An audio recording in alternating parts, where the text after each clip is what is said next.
আজকে বেশি বক্তব্য দিব না এবং আপনাদের বিরক্তির উদ্রেকও ঘটাবো না। আজকে শুধু 2-3টা ডকুমেন্টস আপনাদেরকে ছোট ছোট দেখাবো আর একটা গল্প বলবো। প্রথমে আসুন 6 সেকেন্ডের একটা ভিডিও আমরা দেখি। এই যে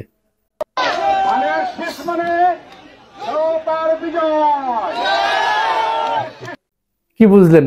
এই যে বক্তব্যটা শুনলেন, এই বক্তব্যটা শুনে আপনাদের কাছে কি মনে হলো? আমি বলে দিচ্ছি আপনাদের কি মনে হলো।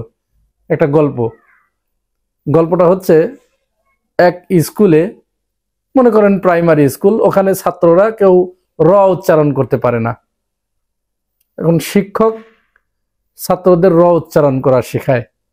হঠাৎ একদিন ওই স্কুলে পিটিআই থেকে একজন পরিদর্শক গেছে স্কুল পরিদর্শন করতে। তো একটা ক্লাসে আচমকা একটা ক্লাসে ঢুকে ছাত্রদের জিজ্ঞাসা করছে, এখন তোমাদের কি ক্লাস?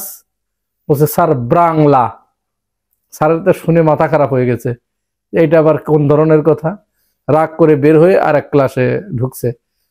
সেখানে যে বলছে, তোমাদের এখন কি ক্লাস? বলছে স্যার আমাদের এখন রীতিহ্রাস। স্যারের আরো মেজাজ খারাপ হয়ে গেছে। রাগে অগ্নিশর্মা হয়ে হন্তদন্ত হয়ে ছুটে হেড স্যারের চেম্বারে ঢুকে হেড স্যারকে বলছে, আপনি আপনাদের ছাত্রদেরকে কি পড়াচ্ছেন, কি শেখাচ্ছেন? যে তারা, আমি এক ক্লাসে গিয়ে জিজ্ঞাসা করলাম তোমাদের এখন কি ক্লাস, তারা বলে বাংলা। আর এক ক্লাসে গিয়ে জিজ্ঞাসা করলাম, তারা বলে রীতিহ্রাস। এটা কোন ধরনের ফাজলেমো? এটা কি আর কি নাকি? তো স্যার তখন চিন্তা করলো যে ছাত্ররা সবাই যেহেতু একই ধরনের কথা বলেছে, আমি যদি এখন এলোমেলো কথা বলি তাহলে তো আমার চাকরি চলেও যেতে পারে। তখন স্যার পরিদর্শক মহোদয়কে বলছেন যে স্যার ওটা ওদের অভ্যাস। স্যারের এবার টনক নড়েছে পরিদর্শক মহোদয়ের। তিনি চিন্তা করলেন ছাত্র শিক্ষক সবাই একদিকে, এখন যদি আমি এলোমেলো হই, আমি যদি ভিন্ন ধরনের কথা বলি তাহলে তো আমার চাকরি নাই, ওরা তো সবাই মিলে অভিযোগ দিয়ে আমার চাকরি নট করে দেবে। তখন তিনি হেড স্যারের পিঠ চাপড়িয়ে বলছেন, আপনি ব্রেশ করেছেন। আমাদের অবস্থা হচ্ছে এরকম, যার যেটা অভ্যাস আর কি। তো সেই অভ্যাসেরই বহির্প্রকাশ, টপ টু বটম এইটা, এই বক্তব্য। এখানে আমাদের আর কোনো বক্তব্য নাই।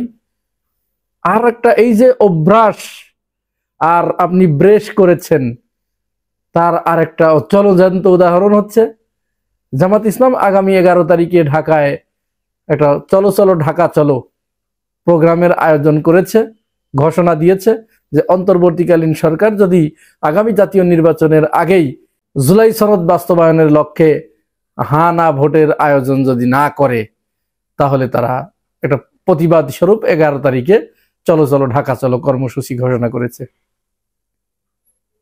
এই ঘোষণার পরে প্রথমে আমির খসরু মাহমুদ তিনি বললেন যে না, এই সংবিধানে হা না ভোটের কোনো ব্যাপার নাই, গণভোটের কোনো ব্যাপার লেখা নাই এই সংবিধানে।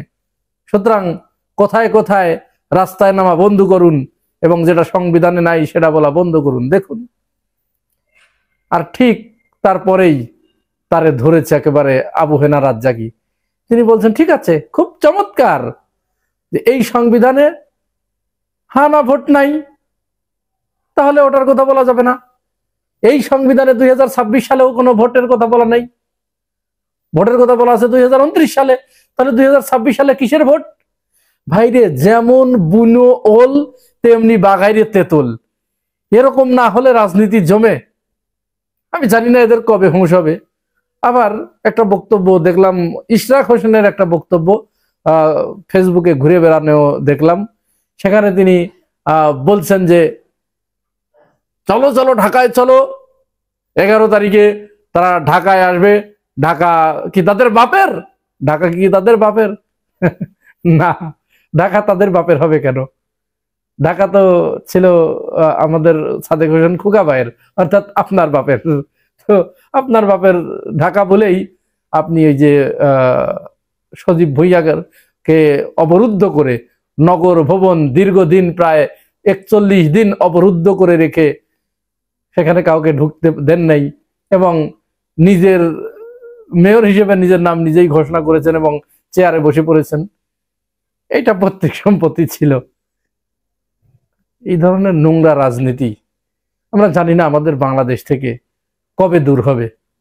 বিএনপি হয়তো এখন বলতে পারে যে ওই প্রথম যে ভিডিওটা দেখালাম ওই ভিডিওটা এডিটেড, কিন্তু এডিটেড কেমনে, এটা কিভাবে বিশ্বাস করব? কারণ তারপরেই, তার এই বক্তব্যের পরেই দেখুন বিএনপির যে স্থানীয় নেতাকর্মীরা, ওই কাজী রফিকুল ইসলাম, ওই আসনের যিনি প্রার্থী, যিনি এই বক্তব্য দিয়েছেন তার বিরুদ্ধে যে মিছিল করছে দেখুন। আবার মজার ব্যাপার, আরেকটা জায়গায় দেখুন, বগুড়া ৭ আসন, সেখানে স্থানীয় এক যুবদলের কর্মী, তিনি খালেদা জিয়া যেহেতু ওখানে প্রার্থী, সেখানে জামাতের প্রচারণা নিষিদ্ধ ঘোষণা করেছে। কি আশ্চর্য! জামাত ইসলাম ওখানে কোনো প্রচারণা চালাতে পারবে না, কারণ তার চাওয়া যে এই আসনে বারবার খালেদা জিয়া জয়লাভ করেছেন দেশনেত্রী, কিন্তু এইবার তারা চায় যে সেখানে 90% ভোট পেয়ে দেশনেত্রী বেগম খালেদা জিয়া সেখানে জয়লাভ করুক। এই জন্য তিনি ঘোষণা করে দিয়েছেন যে আজ থেকে এই আসনে জামাতের প্রচারণা চালানো নিষিদ্ধ। কি ভয়ঙ্কর কথা আপনারা চিন্তা করতে পেরেছেন? কোন ভয়ঙ্করতার দিকে এগিয়ে যাচ্ছে বাংলাদেশের রাজনীতি, কোন সংঘাতময় পরিস্থিতির দিকে এগিয়ে যাচ্ছে। বিএনপি যদি এই ধরনের কাজ করতে থাকে, আমরা মানছি, আমরা তো বারবার বলে আসছি কথা যে বিএনপি বর্তমানে বাংলাদেশের সবচেয়ে বড় দল। 5 আগস্টের পরে কি সে বড় ভাইয়ের দায়িত্ব পালন করেছে? একটা পরিবারে যদি বড় ভাই থাকে, সেই বড় ভাইকে রেখে যদি বাবা মারা যায়, তাহলে কিন্তু ওই বড় ভাইকে বাবার দায়িত্ব পালন করতে হয়। অনেকটা ছাড় দিয়ে, অনেকটা ওভারলোক করে তাদেরকে ডেকে এনে বুঝিয়ে সুজিয়ে তাদেরকে কিন্তু পথে আনতে হয়। বিএনপি কি সেই ভূমিকায় অবতীর্ণ হয়েছে 5 আগস্টের পরে? আমরা কিন্তু দেখি নাই।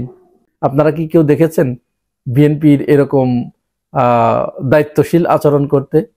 বরং আমরা দেখেছি বিভাজন, শেখ হাসিনা যেরকম মানুষকে বিভাজনের মাধ্যমে দূরে সরিয়ে দিয়েছে, খণ্ড বিখণ্ড করে ফেলেছে, তারাও ঠিক একই স্ট্যান্ড গ্রহণ করেছে, একই ওয়ে, একই সুন্নত, একই তরিকা গ্রহণ করে তারা নিজেরা ক্ষমতায় চলে এসেছি অলরেডি, শুধু ঘোষণা বাকি, এরকম একটা ধ্যান ধারণা নিয়ে বাকি সবাইকেই তারা একেবারে ডিনাই করে দিয়েছে। তারই আরেকটা বাস্তব উদাহরণ হচ্ছে এই যে সরকার, অন্তর্বর্তীকালীন সরকার যে বলেছিল যে আপনারা রাজনৈতিক দলগুলো এখন 1 সপ্তাহের ভিতরে কিভাবে সমাধান করবেন, আমরা যদি 1 সপ্তাহের ভিতরে আপনারা এইটার সমাধান না করেন তাহলে সরকার ইচ্ছামতো জুলাই সনদ বাস্তবায়নের প্রক্রিয়া ঘোষণা করে দেবে। তো এরই ধারাবাহিকতায় জামাতের নায়েবে আমির ডক্টর সৈয়দ আব্দুল্লাহ মোহাম্মদ তাহের, তিনি ফখরুল ইসলাম আলমগীরকে ফোন করেছিলেন যে আসেন আমরা বসে একটা সিদ্ধান্ত নেই। গতকাল তারা তাদের স্ট্যান্ডিং কমিটির বৈঠক ডেকে, সেখানে ভার্চুয়ালি তারেক রহমান যুক্ত ছিলেন। সেই বৈঠকে তারা উপস্থিত হয়ে তারা বলেছে যে না, জামাতের ডাকে আমরা যেতে পারি না, আমাদেরকে সরকার ডাকতে হবে। অথচ সরকার কিন্তু বলে দিয়েছে যে আমরা আর কাউকে ডাকবো না, 1 সপ্তাহের ভিতরে যদি রাজনৈতিক দলগুলো বসে সিদ্ধান্ত না নেয় তাহলে আমরা আমাদের মতো করে ঘোষণা করে দেব। আর ফখরুল ইসলাম সেখানে তারা এক বিবৃতির মাধ্যমে জানালেন যে না, আমরা জামাতের ডাকে বসতে রাজি নই। তাহলে কারা পরিবেশ ঘোলাটে করার চেষ্টা করছে? পরিষ্কার,